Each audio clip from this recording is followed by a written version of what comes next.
Hello friends, all of you are most welcome to my YouTube channel Deep Edu Zone and I am your host as usual Deepak Kumar. आज की video में आज हम बताने जा रहे हैं आपको a valediction forbidding mourning by John Donne के द्वारा लिखी गई जो पोएम है, बहुत ही फेमस पोएम है और जो कि बहुत ज़्यादा पॉपुलर रही है। और ये जो अंडर कुमाऊं यूनिवर्सिटी कॉलेजेस हैं उसके बीए सेकेंडरी के जो स्टूडेंट्स हैं उसके जो इंग्लिश लिटरेचर का जो पहला पेपर है उसमें पोएट्री डिस्क्राइब की गई है। तो पोएट्री के अंदर में ये दूसरी पोएम जो है वैलेडिक्शन फॉरबिडिंग मॉर्निंग दी गई है। इसके साथ ही मैं कहना चाहूँगा कि जो भी हमारा ये वीडियो देख रहे हैं, अगर आप कुमाऊं यूनिवर्सिटी के अंडर कॉलेजेस में पढ़ रहे हैं और इंग्लिश लैंग्वेज और इंग्लिश लिटरेचर और या आपका जो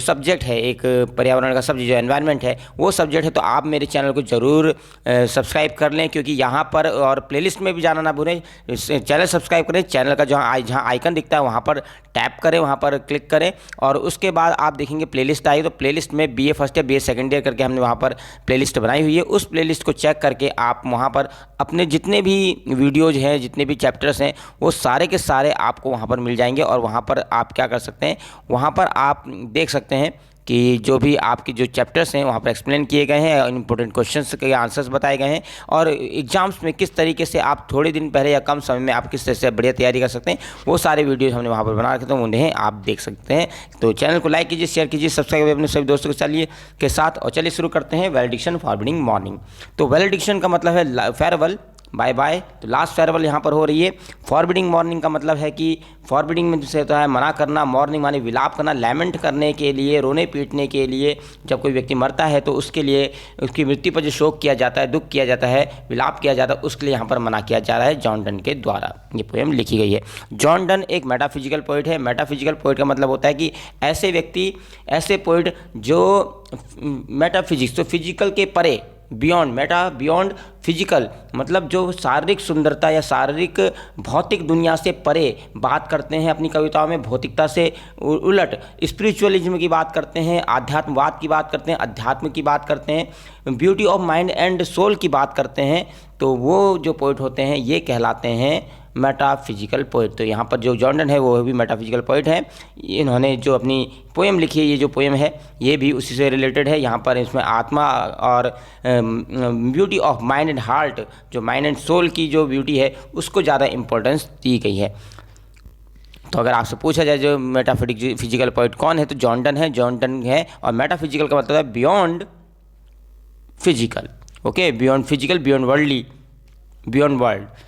तो जो सांसारिकता की बात नहीं करते हैं, आध्यात्मिक बात करते हैं, तो उनको मेटाफिजिकल पोइट कहा जाता है। तो चलिए स्टार्ट करते हैं। यहाँ पर रेड कलर से जो लिखे गए हैं ये है आपकी जो पोएम में जो लाइंस दी गई हैं वो दी गई हैं। और उसके नीचे अगर आप ब्लैक कलर से देखेंगे तो यहाँ पर आपको एक्सप्लेनेशन दिया गया है। तो हम क्या कर रहे हैं, हम दोनों एक साथ लेकर चल रहे हैं, अलग अलग वीडियो इस बार नहीं बनाई है, मीनिंग भी और साथ में एक्सप्लेनेशन भी। तो चैनल को लाइक शेयर सब्सक्राइब करना ना भूलें, हर वीडियो को लाइक करें और शेयर करें अपने दोस्त का जितना हो सकता है। तो चलिए यहाँ पर शुरू करते हैं। एज वर्चुअस मैन पास माइल्डली। तो यहाँ पर जो जॉन डन है अपनी पत्नी से अपील कर रहे हैं, रिक्वेस्ट कर रहे हैं और पत्नी को सजेशन दे रहे हैं कि मैं इस दुनिया से जा रहा हूँ, तुम मेरे मौत पर दुख मत करना। तो यहाँ पर क्या कह रहे हैं वो देखिए कैसे समझा रहे हैं यहाँ पर अपनी पत्नी को। एज वर्चुअस मैन पास माइल्डली अवे, जिस प्रकार से वर्चुअस का मतलब जो महान होते हैं या गुणवान व्यक्ति जो होते हैं, पास माइल्डली, तो पास माने वो गुजरते हैं, माइल्डली माने सॉफ्टली, अवे बड़े चुपचाप से वह दुनिया से विदा ले लेते हैं। उनकी मौत पर ज़्यादा विलाप नहीं किया जाता है क्योंकि लोगों को पता होता है ये महान आत्माएं हैं, ये ग्रेट सोल्स हैं, ये ग्रेट पर्सन्स हैं। तो वर्चुअस मैन पास माइल्डली अवे, तो जो वर्चुअस मैन होते हैं बड़े चुपचाप से शांति से इस दुनिया से विदा लेते हैं। And whisper to their souls to go, और whisper to their souls go, और उनकी आत्माएं जो होती हैं वो बड़ी चुपचाप से, whisper without making a noise, बड़े आराम से सॉफ्टली उनकी आत्माएं अपने शरीर से अलग हो जाती हैं, विदा ले लेती हैं। Whilst some of their sad friend, जबकि जो उनके कुछ some of their sad friend, जो उनके दुखी दोस्त हैं, जो दोस्त हैं उनके जो दुखी हो रहे हैं इस बात से कि वो जा रहे हैं, वो ऐसा कहते हैं। कुछ लोगों का कहना है देयर ब्रीथ गोज नाउ, कि उनकी सांस जा रही है, मतलब वो जो उनकी आत्मा है वो अपने शरीर को छोड़ रही है, कुछ ये कहेंगे। और कुछ कहते हैं नो, नहीं आत्मा, वो ये नहीं कहते कि वो मर रहा है, वो ये कहते हैं कि ये तो नया जन्म है, ये आत्मा नए शरीर में चले जाएगी, ये उसका नया जन्म, उसको नया जन्म मिलेगा। तो समझ गए होंगे यहाँ पर, ठीक है। तो आगे हम बढ़ते हैं। इन दीज लाइन्स, अब देखिए यहाँ एक्सप्लेनेशन कर दिया गया है इन 4 लाइनों का। इन दिस लाइन्स, इन पंक्तियों में जॉन डन कहते हैं देयर इज़ नो लेमेंटेशन, की कोई विलाप नहीं होता है, एंड एक्सप्रेशन ऑफ सैडनेस, और कोई दुख नहीं होता है, in the hearts of virtuous person, जो महान लोग होते हैं उनके दिल में ना किसी का विलाप होता है और ना ही किसी का दुख होता है उनके मन में, when they are about to die, जब वो मरने वाले होते हैं। When the virtuous people depart from the world, जब महान लोग इस दुनिया से विदा लेते हैं, दे हैव नो रिग्रेशन, उन्हें किसी प्रकार का पश्चाताप नहीं होता है, एंड टच ऑफ सैडनेस, और उन्हें किसी प्रकार का दुख नहीं होता है। They pass away without making any noise, वो इस दुनिया से विदा लेते हैं बिना कोई शोर करे हुए, and people also do not lament on their death, और लोग भी उनकी मौत पर नहीं रोते। For some of his friend, उनके कुछ दोस्तों के लिए he is going to die, वो मर रहा है, while some he is not dying, और जबकि कुछ का मानना है कि वह नहीं मर रहा है। It is merely change of body, ये केवल एक शरीर का बदलाव है, आत्मा एक शरीर को छोड़ के दूसरे शरीर में प्रवेश कर रही है। सोल इज चेंजिंग बॉडी, आत्मा केवल शरीर बदल रही है। It is a new birth of soul, यह आत्मा का पुनर्जन्म है या नया जन्म है। ठीक है, आगे अगला स्टेंजा देखते हैं। सो लेट अस मेल्ट, तो वो अपनी पत्नी से कहते हैं चलो क्या करते हैं, पिघल जाते हैं, हम पिघल जाते हैं, पिघल जाने का मतलब पास अवे, हम चले जाएंगे इस दुनिया से, एंड मेक नो नॉइज, और कोई शोर नहीं होगा हमारी मौत पर, एंड नो टीयर फ्लड, और हम कोई आंसू नहीं बहाएंगे, नो साई टेम्पेस्ट मूव, और ना ही साई का मतलब होता है दर्द भरी आह, टेम्पेस्ट मतलब बहुत तेज़ी से, टेम्पेस्ट में तूफान होता है, तो यहाँ पर तेज़ी से आहें भरना, और हम तेज़ी से दर्द भरी आहें नहीं भरेंगे, हम इस दुनिया से बड़ी शांति से चले जाएंगे। टी का मतलब it were profanation of our joy, अगर हम ऐसा कर देते हैं तो इट वर प्रोफेनेशन में पॉल्यूट करना, इम्प्योर करना, ये हमारे जॉय को, आनंद को, जो हम अपने प्रेम को स्पिरिचुअल लव कहते हैं और बाकी साधारण लोगों से ऊपर अपना प्रेम को बताते हैं, उससे जो हमें आनंद प्राप्त होता है वो आनंद फिर क्या हो जाएगा, अपवित्र हो जाएगा। हमारे लिए हमारा प्रेम भी दूसरे बाकी साधारण जैसे लोगों की तरह अपवित्र हो जाएगा। ठीक है, ऐसा करते हैं अगर हम आंसू बहाएंगे, हम रोएंगे, पीटेंगे, इनके लेमेंट करेंगे, तो हम इस प्रकार से अपने प्रेम को ही अपवित्र कर देंगे, उसके ऊपर एक ब्लॉट लगा देंगे, एक धब्बा लगा देंगे। टू टेल द लेटी अवर लव, और हम क्या करेंगे, हम भी साधारण जैसे हो जाएंगे, हम लोग अपने प्रेम को क्या करेंगे, कॉमन पीपल जैसा प्रेम बना देंगे, और हमारा प्रेम भी कॉमन पीपल जैसा हो जाएगा, फिर हम भी साधारण मनुष्य जैसे हो जाएंगे। इन पंक्तियों में in this line John Donne appeal करते हैं टू हिज वाइफ, अपनी पत्नी से, नॉट टू बी सैड, कि भाई दुखी मत हो, ऑन द डेथ, मृत्यु पर, व्हेन इट कम्स, जब ये आती है, तो वो कहते हैं कि जब भी मौत आएगी तो उस पर दुख मत करना। दे शुड नॉट लैमेंट और रिग्रेट, तो उन्हें क्या नहीं करना चाहिए, उनको लैमेंट नहीं करना चाहिए, विलाप नहीं करना चाहिए, रिग्रेट पछताना नहीं चाहिए, पश्चाताप नहीं करना चाहिए, on the death of the either, अगर हम उन दोनों में से किसी की भी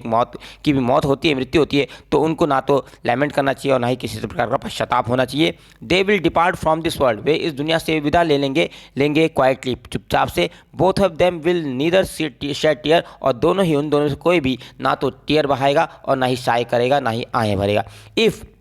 लाइक अदर्स, अगर हम दूसरों की तरह दे लेमेंट, हम वे लोग विलाप करते हैं और वो रोते हैं, it will pollute their love, तो ये उनके प्रेम को अपवित्र कर देगा। इट विल मीन, इसका मतलब ये होगा, दे आर नॉट लर्नेड, कि वे लोग ना तो समझदार लोग हैं, ना ही पढ़े लिखे लोग हैं, ना ही लर्नेड है, ना ही ज्ञानी व्यक्ति है, और ना ही वो वर्चुअस है, ना ही वो गुणवान व्यक्ति हैं। Their love will become love of common people, और उनका प्रेम भी साधारण लोगों के जैसा ही प्रेम हो जाएगा। सो दे शुड एक्सेप्ट डेथ, इसलिए उनको मृत्यु को हैप्पीली स्वीकार करना चाहिए और अपनी इच्छा से स्वीकार करना चाहिए, विलिंगली करना चाहिए, विलिंगली मतलब अपनी इच्छा से स्वीकार करना चाहिए। Moving of the earth brings harms and fears, third stanza में कहते हैं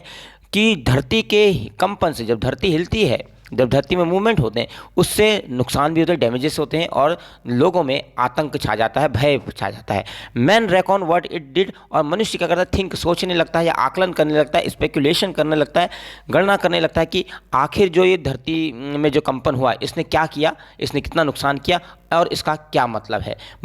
लेकिन ट्रेपिडेशन ऑफ द स्फीयर, लेकिन जो ट्रेपिडेशन है, ट्रेपिडेशन का मतलब है कि जो मूवमेंट होता है, जो धरती का जो मूवमेंट है, दो ग्रेटर, वो क्या है, ग्रेटर फार इज इनोसेंट, वो कहीं हद तक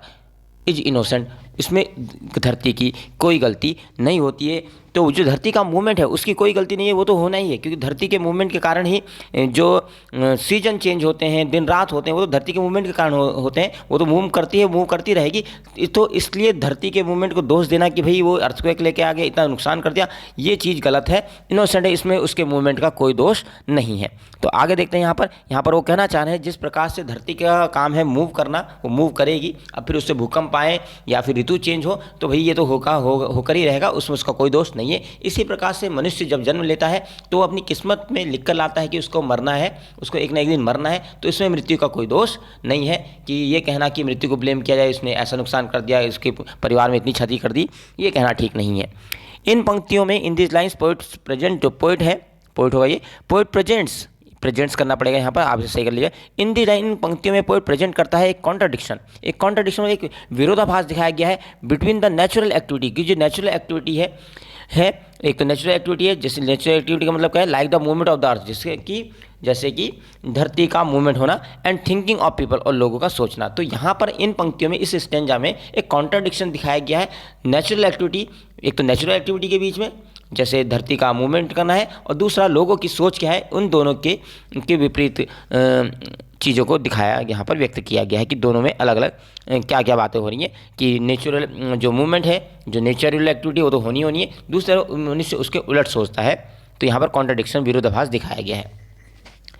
यहाँ पर ही सेज दैट, वह कहता है, जो कवि है वो कहता है, द मूवमेंट ऑफ द अर्थ, की धरती का जो मूवमेंट है इज नेचुरल एंड इनोसेंट, वो नेचुरल है, प्राकृतिक है और इनोसेंट है। It brings doth season change, ये क्या लेकर आता है, ये सीजन चेंज लेकर आता है, ऋतु परिवर्तन लेके आता है। समटाइम कॉजेस अर्थक्वेक, और कभी कभी यह भूकंप भी ले आता है। बट पीपल ब्लेम, लेकिन लोग क्या करते हैं, ब्लेम करते हैं द मूवमेंट ऑफ द अर्थ, धरती के मूवमेंट को ब्लेम करते हैं फॉर द डैमेजेस, जो डैमेजेस हुआ है, और फियर, जो भय का वातावरण बना दिया जाता है, जो लाया जाता है ब्रॉड बाय द अर्थक्वेक के द्वारा, उसके लिए पृथ्वी को दोष देते हैं, पृथ्वी के मूवमेंट को दोष देते हैं, जबकि जो मूवमेंट ऑफ द अर्थ है वो नेचुरल है। इन द सेम वे, इसी प्रकार से people blames death, people blames नहीं होगा, ये ब्लेम होगा, कई बार हल्की फुल्की गलतियाँ हैं तो इसको आप ध्यान में रखिएगा, क्योंकि बता तो दे रहा हूँ मैं। इन द सेम वे, इसी प्रकार से पीपल ब्लेम डेथ, लोग क्या करते हैं, मौत को दोष देते हैं फॉर द डैमेजेस, उसके डैमेजेस के लिए, वाइल इट इज डेस्टाइन, जबकि ये किस्मत में लिखा हुआ होता है। जब कोई व्यक्ति पैदा होता है तो अपनी किस्मत में लिखा गया आता है, person who takes birth has to die one day,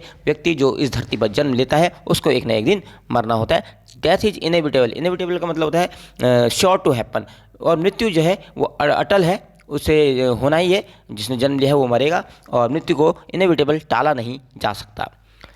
अब अगला स्टेज यहाँ पर देखते हैं, डल सबलुनरी लवर्स। सबलुनरी लवर्स का मतलब है ऑर्डिनरी लवर या फिजिकल लवर। यहाँ पर ऑर्डिनरी लवर मतलब जो किसी अपने प्रेमी को इसलिए प्रेम करते हैं क्योंकि वो फिजिकली ब्यूटीफुल है, ओके, फिजिकली ब्यूटीफुल है इसलिए लव करते हैं, ये फिजिकल फीचर्स को ज़्यादा इंपॉर्टेंस देते हैं। कह रहा डल सबलनरी लवर्स लव, कह रहा कि ऐसे डल, नीचे, तुच्छ, छोटी सोच रखने वाले और फिजिकल लवर का जो प्रेम होता है, जिनके लिए उनकी आत्मा, उनकी सेंस है, सेंस का मतलब उनकी इंद्रियां ही उनकी आत्मा है, मतलब वो शारीरिक सुख को ज़्यादा महत्व देते हैं, फिजिकल प्लेजर को ज़्यादा महत्व देते हैं, उनके लिए उनकी इंद्रियां जो हैं, 5 इंद्रियां जो होती हैं वही महत्वपूर्ण है, जिससे भौतिक चीज़ों का आनंद लिया जाता है, उनके लिए ये ज़्यादा महत्वपूर्ण है। कैन नॉट एडमिट, ऐसे जो लवर होते हैं वो अपने प्रेमी के शरीर की अनुपस्थिति को सहन नहीं कर पाते हैं। बिकॉज इट डथ रिमूव, क्योंकि ये क्या होता है, क्योंकि उनका जो प्रेम होता है वो उसके साथ रिमूव हो जाता है, हट जाता है, दोज थिंग विच एलिमिनेटेड, मतलब जिस चीज़ों के कारण उनके अंदर उसके लिए प्रेम जागा, मतलब जिन फिजिकल फीचर्स के कारण, जिस शारीरिक सुंदरता के कारण उनके मन में प्रेम उत्पन्न हुआ, वो प्रेम चला जाता है जब उसकी बॉडी भी चले जाती है, बॉडी के साथ उसकी जो शारीरिक सुंदरता है वो चले जाती हैं, तो उनका प्रेम भी खत्म हो जाता है। क्योंकि मृत्यु क्या करती है, मृत्यु इन सब चीज़ों को अपने आगोश में ले लेती है, या इन सबको ख़त्म कर देती है, उसकी फिजिकल ब्यूटी को, तो शरीर की सुंदरता के साथ साथ उन ऐसे लोगों का प्यार भी खत्म हो जाता है, क्योंकि उनका प्यार तो फिजिकल ब्यूटी पर आधारित था। इन दिस लाइन, इन पंक्ति में जॉन डन कहते हैं दैट लवर्स हुज लव, कि वो प्रेमी जिनका प्रेम बेस्ड है कॉर्पोरल ब्यूटी में, कॉर्पोरल का मतलब फिजिकल ब्यूटी पर आधारित होता है, ऐसे प्रेमियों का प्यार जो जिनका, इन्हीं पंक्तियों में कहते हैं दैट द लवर्स, की जो लवर हैं जिनका प्रेम आधारित होता है फिजिकल सुंदरता पर, सच लवर्स कैन नॉट टॉलरेट, तो ऐसे जो लवर्स होते हैं वो अब्सेंस ऑफ बॉडी, वो शरीर की अनुपस्थिति को सहन नहीं कर पाते हैं, और उनका प्यार खत्म हो जाता है जब उनका शरीर खत्म हो जाता है। फॉर सच लवर्स, ऐसे लवर के लिए their soul is their sense, उनके ऐसे प्रेमियों के लिए उनकी आत्मा, उनकी इंद्रियां हैं। ह्यूमन बीइंग हैव 5 सेंसेस, मनुष्य की 5 इंद्रियां होती हैं, आई, एयर, टंग, स्किन और नोज। ठीक है, तो दीज सेंसेस हेल्प, और इस सेंसेस क्या कर, ये जो सेंसेस होते हैं आँख, कान, त्वचा, जीभ, नाक, तो ये सेंसेस जो है वो हेल्प करते हैं मैन की to feel the pleasure of the worldly beauty, जो शारीरिक सुंदरता का आनंद लेने में मदद करते हैं। ऑर्डिनरी लवर जो होता है gives more importance to these senses, वो इन सेंसेस को ज़्यादा महत्व देता है देन सोल, आत्मा से ज़्यादा। सच लवर्स लव, तो सेंसेस हो जाएगा ये प्लूरल नंबर में। सच लवर्स लव, ऐसे प्रेमियों का प्रेम जो होता है डाइज, वो खत्म हो जाता है, मर जाता है, एज हर, और ही चाहे वो लड़का हो या लड़की, ठीक है, लवर और ब्लड, जब उसका प्रेमी या प्रेमिका की बॉडी डाइज कर जाती है, मर जाती है, तो जो उसके शरीर को जला दिया जाता है या दफना दिया जाता है, तो उसके साथ उसका प्रेम भी खत्म हो जाता है। Because their love was based on just physical quality, क्योंकि उसका प्रेम तो केवल शारीरिक गुणों पर आधारित था। आगे बढ़ते हैं। But we by a love so much refined, यहाँ पर कवि अपने प्रेमी, अपनी पत्नी और अपने प्रेम की प्रशंसा करते हुए यहाँ पर कह रहा है but we by a love so much refined, लेकिन हमारा प्रेम जो है वो तो बहुत ही रिफाइंड है, उससे सारी इम्प्योरिटीज़ निकाल दी गई हैं कि एक भी इम्प्योरिटी नहीं है, इतना परिष्कृत है। That love that ourselves know not what is, कि हम लोग खुद ही नहीं जानते कि ये क्या है। मतलब यहाँ पर कवि कह रहा है कि हमारा प्रेम जो है वो इतना रिफाइन है कि हमें ही नहीं पता है कि यह हमारा प्रेम कितना ऊंचा है, कितना हायर है। And inter assured of the mind, और हमारे जो मस्तिष्क हैं वो एश्योर्ड है, मतलब हमें एक दूसरे के प्रेम पर बहुत ही ज़्यादा विश्वास है, हमें बिल्कुल भी एक भी किसी भी प्रकार का हल्का सा भी डाउट नहीं है, और हमें पता है कि हमारा प्रेम जो है वो फिजिकल लव नहीं है, वो स्पिरिचुअल लव है, वो आत्मिक प्रेम है, और इसके बारे में हम लोग दोनों आश्वस्त हैं। केयरलेस आई, और ऐसा प्रेम अगर आप करते हैं तो ये जो हम बात करते हैं आँखों की सुंदरता, लिप्स की सुंदरता और हैंड्स की सुंदरता, तो ये कहीं ना कहीं मतलब केयरलेस हो जाती हैं, इन पर ध्यान नहीं जाता, या मतलब ये इनकी बातें करना गलत हो जाता है। ठीक है, तो इन बातों का फिर कोई महत्व नहीं रहता है। हियर इन दिस इस स्टैंजा में जॉन डन कहते हैं but their love is not ordinary, लेकिन उनका प्रेम साधारण नहीं है। It is much higher than physical love, यह शारीरिक प्रेम से कहीं ऊपर है। इट इज़ रिफाइंड, यह परिष्कृत है, सभी अशुद्धियों से बाहर आकर अशुद्धियाँ, सभी अशुद्धियाँ, रिफाइंड का मतलब होता है रिफाइंड जिसमें किसी प्रकार की अशुद्धि ना, मतलब इसमें सारी अशुद्धियाँ निकाल दी गई हैं, सारी कमियाँ निकाल दी गई हैं। There is no impurity in their love, उनके प्रेम में किसी भी प्रकार की इम्प्योरिटी, अशुद्धता नहीं है। बट बोथ ऑफ देम, लेकिन दोनों ही जो है आर अनेबल टू स्पेकुलेट, इस बात को सोचने या आकलन करने में असमर्थ हैं the height of their love, कि उनकी प्रेम की ऊंचाई कितनी है। Both of them are pretty assure, और दोनों ही बहुत ही ज़्यादा एश्योर, बहुत ज़्यादा आश्वस्त हैं अबाउट डेडिकेशन, कि डेडिकेशन जो है कि दोनों ही जने जो हैं वो उनका जो प्रेम का समर्पण है, उनके प्रेम का जो प्योरिटी है, इसके बारे में टू ईच एक दूसरे के लिए जो उनका प्रेम है, उनका समर्पण है, उनकी प्योरिटी ऑफ देयर लव है, इसके बारे में दोनों ही आश्वस्त हैं, किसी भी प्रकार का उनको डाउट नहीं है। They have not least doubt, उन्हें बिल्कुल भी डाउट नहीं है। Their love is spiritual based on beauty, उनका जो प्रेम है इज स्पिरिचुअल, वो स्पिरिचुअल है, आध्यात्मिक है, और based on beauty of mind and heart and soul, और उनका प्रेम मन, हृदय और आत्मा की सुंदरता पर आधारित है। So talk of physical beauty, इसलिए शारीरिक सुंदरता की बात करना इज वर्थलेस, वो बेकार है। Physical features ice, lips, hands, जैसे कौन से फिजिकल फीचर्स जो है आइस, लिप्स और ये, तो इनकी बात करना बेकार है, ये चीज़ें महत्व नहीं रखती हैं। Our two souls therefore which are one, यहाँ पर ब्यूटीफुली यहाँ पर जो जॉन डन है यहाँ पर कंपैरिजन किया है अपनी आत्माओं की एक कंपस से किया गया। तो यहाँ पर आप ज्योमेट्री का एक उदाहरण देख सकते हैं, कंपस का यूज किया। कंपस आपने देखा होगा जो प्रकार होता है जिसका यूज आप लोग करते हैं एक सर्कल बनाने के लिए, तो यहाँ पर उसके बारे में बताया गया, यहाँ तुलना की गई है। देखिए पहली बात तो वहाँ पर ये मानने को तैयार नहीं है जॉन डन कि वो दो हैं, और कि वो तो ये मानता है कि वो दो आत्माएँ हैं और जो एक हो चुकी हैं। ठीक है, तो यहाँ पर वही कह रहा है, ठीक है, अवर टू सोल्स, तो यहाँ पर पॉइंट है वो कह रहा है हमारी दो आत्माएं जो हैं देयरफॉर विच आर वन, वो एक हो गई हैं। हमारी जो दो आत्माएं हैं वो अब एक हो गई हैं। दो माने यद्यपि आई मस्ट गो, हाँ यद्यपि मुझे जाना है, मैं चला जाऊंगा इस संसार से। एंड्योर नॉट येट, और फील नॉट, एंड्योर का मतलब यहाँ पर फील करना, फिर भी तुम्हें कभी भी मेरी ब्रिज का मतलब है यहाँ पर एक तरह का गैप, लेकिन कभी भी तुम्हें ब्रिज एक प्रकार का गैप महसूस नहीं होगा, कभी तुम्हें दूरी महसूस नहीं होगी, बट एक्सपेंड, बल्कि तुमको ऐसा महसूस होगा कि हमारा जो प्यार है वो एक्सपेंड कर रहा है, वो फैल रहा है, जैसे कि सोना जो होता है, गोल्ड गोल्ड होता है, जब उसे पीटा जाता है तो एयरी थिननेस, वो एयर के तरह, जैसे हवा के तरह पतला या पेपर की तरह पतला, पेपर शीट की तरह पतला हो जाता है जब उसे पीटा जाता है। तो यहाँ पर क्या कह रहा है, देखिए आगे देखिए। हियर, यहाँ जॉन डन एक्सप्लेन करते हैं separation as expansion of love. वहाँ पर उनका कहना है जब दो पवित्र आत्माएं होती हैं, दो पवित्र मस्तिष्क होते हैं, तो उनके बीच में जो सेपरेशन होता है ना, तो उससे प्रेम खत्म नहीं होता है, बल्कि एक्सपेंशन ऑफ लव, उससे उनका प्यार बढ़ता है।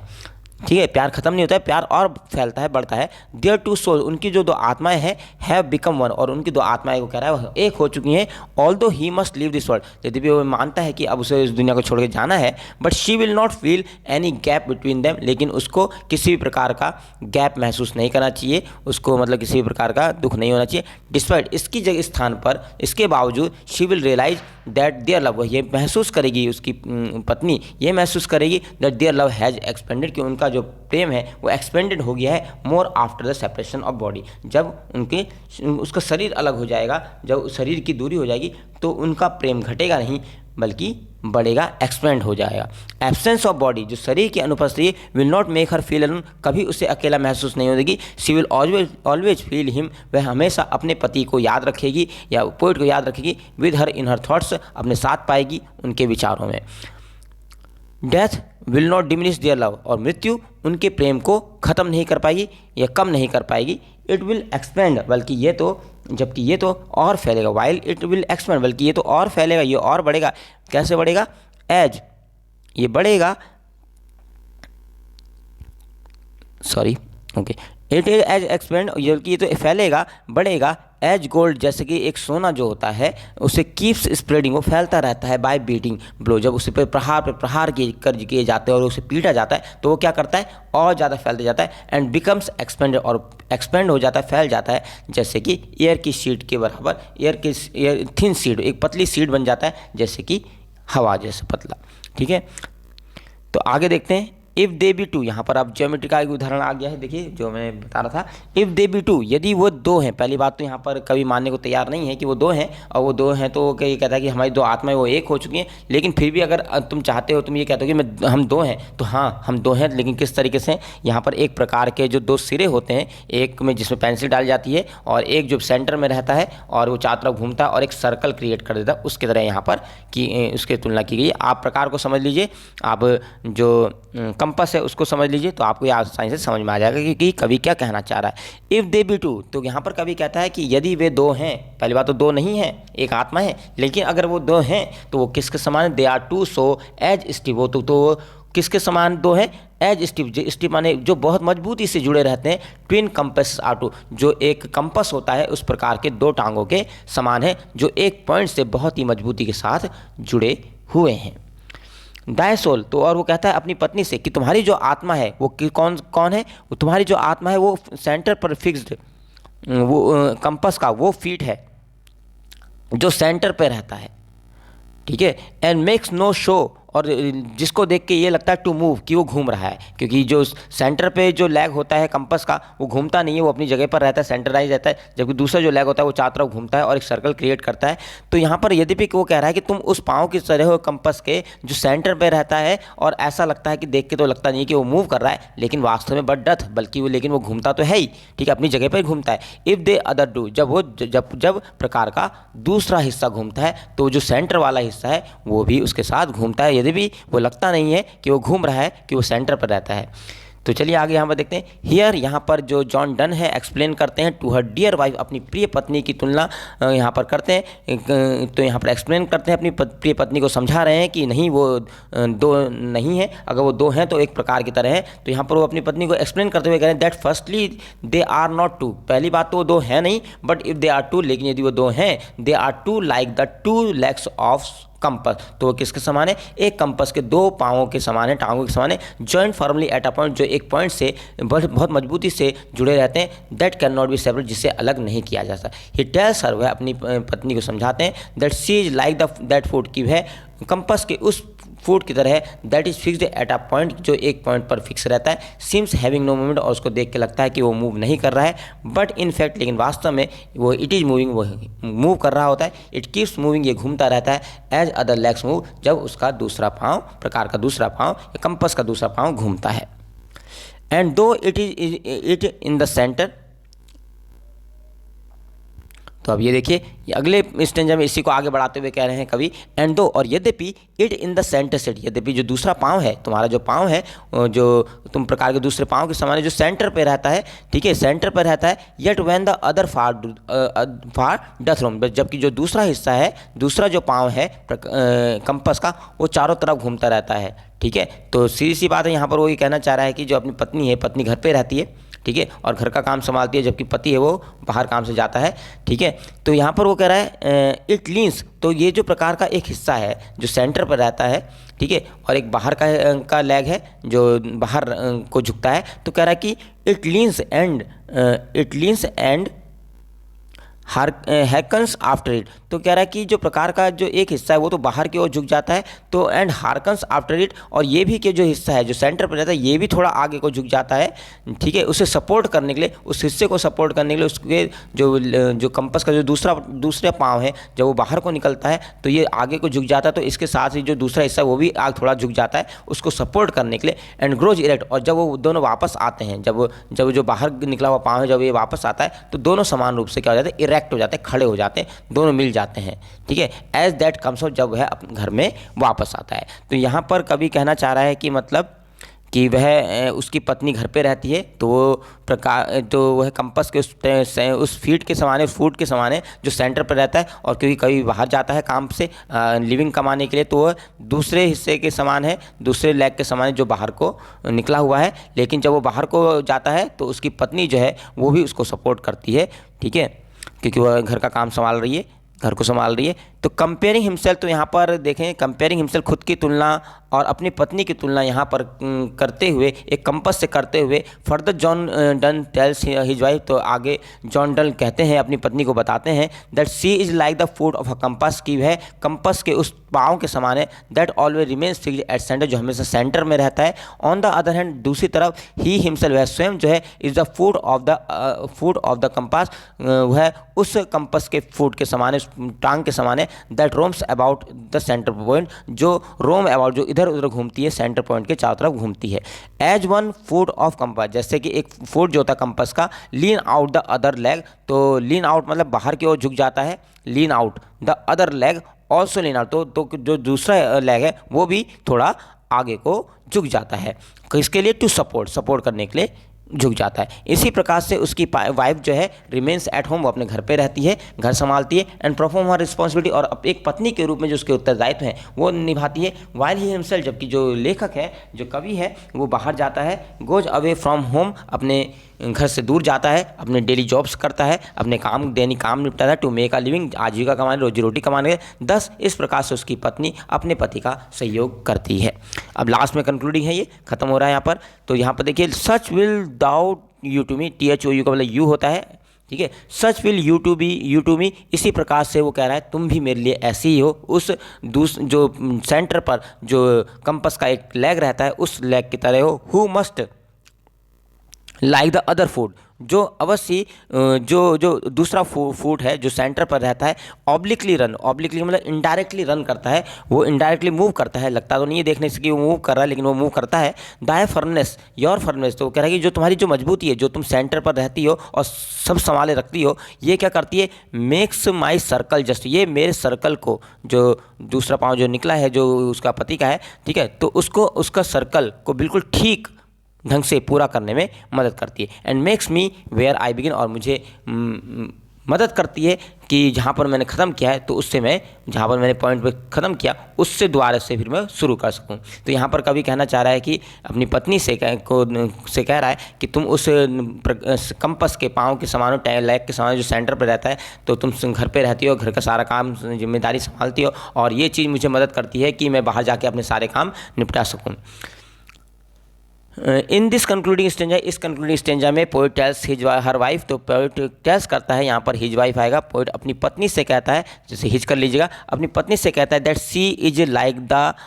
फुट ऑफ कंपस, की वह कंपस के उस फुट के समान है, that remains fixed as a centre, जो सेंटर पर फिक्स रहता है, ठीक है। Yes it moves in but indirectly, हाँ ये मूव तो करता है लेकिन इनडायरेक्टली मूव करता है। हर performs his daily jobs, he performs, वह क्या करता है, वह डेली जॉब्स करता है, दैनिक रोजमर्रा के काम करता है अपने घर से दूर, अवे फ्रॉम हिज होम, अपने घर से दूर रहकर। एंड इट इज पॉसिबल, और ये केवल पॉसिबल हो पाता है just because of his dear wife, उसकी प्रिय पत्नी के कारण ये सब संभव हो पाता है कि वो अपना पूरा फोकस अपने काम पर कर पाता है। Because she remains at home, क्योंकि वो उसकी पत्नी घर पर रहती है और लुक आफ्टर, उसके घर की देखभाल करती है। दस ही कैन फुली कॉन्सेंट्रेट, इस प्रकार से जो उसका पति है वो पूरी तरीके से कॉन्सेंट्रेट कर पाता है अपने काम पर। And he does not need to care about home, और उसको घर की परवाह नहीं करनी पड़ती है। इट इज़ हर फर्नेस, ये उसकी मजबूती है कि उसकी पत्नी जो है अपने घर पर रहती है, सारे काम संभालती है। दैट ऑलवेज एनकरेज, जो हमेशा एनकरेज करता है, for that always encourages him, encourages हो जाएगा, that always encourages him to begin, तो जो हमेशा उसे प्रेरित करती है कि वह शुरू करे जहाँ पर उसने वहीं से शुरू करे, वेयर ही स्टॉप, जहाँ पर वो रुका था उसी से दोबारा शुरुआत करने के लिए प्रेरित करती है। तो कुछ यहाँ पर टाइपिंग मिस्टेक्स हैं तो मैंने बता दी, तो आप उसे सही कर लीजिएगा, इसमें कोई बड़ी बात नहीं है, ठीक है। तो अगर आपको ये वीडियो पसंद आई तो लाइक कीजिए, शेयर कीजिए, सब्सक्राइब कर दीजिए चैनल को, और जितने दोस्त हैं अगर आप देखते हैं तो उनके साथ ज़रूर शेयर करें, उनसे भी कहें कि देखें वीडियो, ठीक है। और एग्ज़ाम्स के टाइम पे, ठीक एग्ज़ाम से थोड़े से पहले हम वैसे ही जैसे हमने पिछले साल वीडियो बनाई थी, हम इसी प्रकार से कोई वीडियो बनाएंगे जिसमें हम 30 मिनट की वीडियो या 45 मिनट से 1 वीडियो में पूरा सिलेबस हम कवर कर देंगे। तो चैनल को लाइक कीजिए, शेयर कीजिए, subscribe. Thank you very much.